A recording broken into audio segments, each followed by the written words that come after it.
Okay, here's another homemade prop for Halloween. This is a Gravedigger. This is kind of 2.0 that I've been working on. He's powered by a wiper motor, basically a computer power supply, 5 amp, that's plugged into 110, and that little transformer steps it down. And then I have a speed controller. Let me see if I can show you. And here's the power supply. Inside here is the speed controller. Find it. Show you what it looks like. See that little circuit board? Get them off of Amazon. And it's got a little knob on there.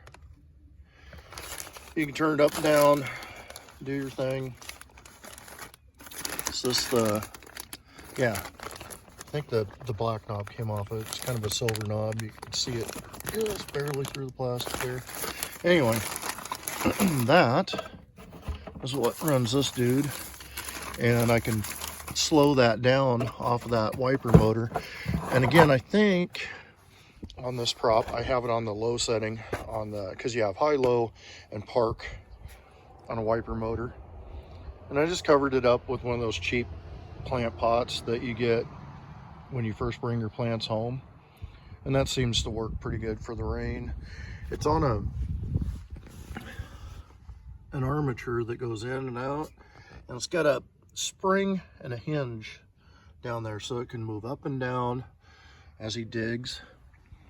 And it's hinged at the rear so the whole body can move forward and back. This gives you some idea of how you can put this together, running up his spine.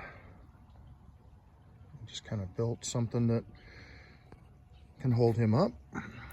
Now these little joints, I'll zoom in there. You got to take these apart if you want this to move freely. Take this ratcheting section off.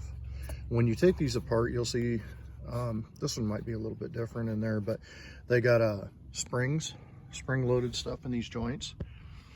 And I had to go in there and take that out. The arm socket, I had to loosen it up a little bit, and I've got anti-seize in there because there's a pinch point right there. And I had to stiffen this arm. Looks kind of crappy right now, but wanted to test how this works. Took the joint apart here. Same thing, because as this moves in and out, it's going to move freely. It can't lock, pose and stay. Skeletons have those little ratcheting teeth.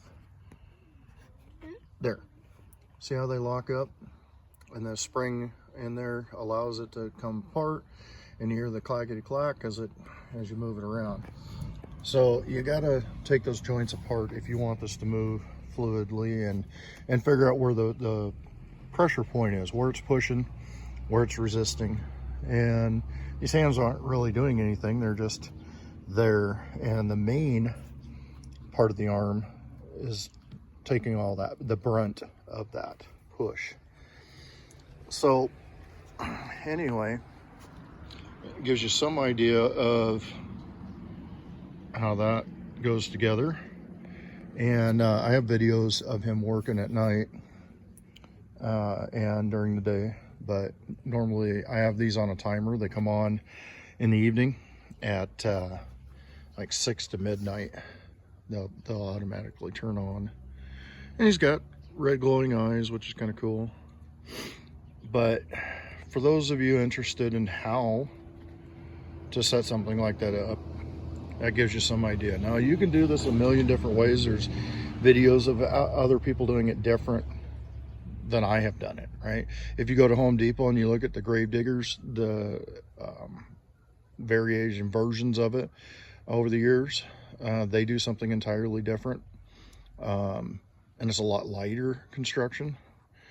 But anyway, that gives you the basics on how that works. I'm trying to think if there's anything special I could show you in there. The hub that comes off of the wiper motor is probably the most significant piece of this whole operation, because off the side of the wiper motor is a little knurled shaft. It comes with an arm that pushes on there that kind of meets up with those knurls with a nut.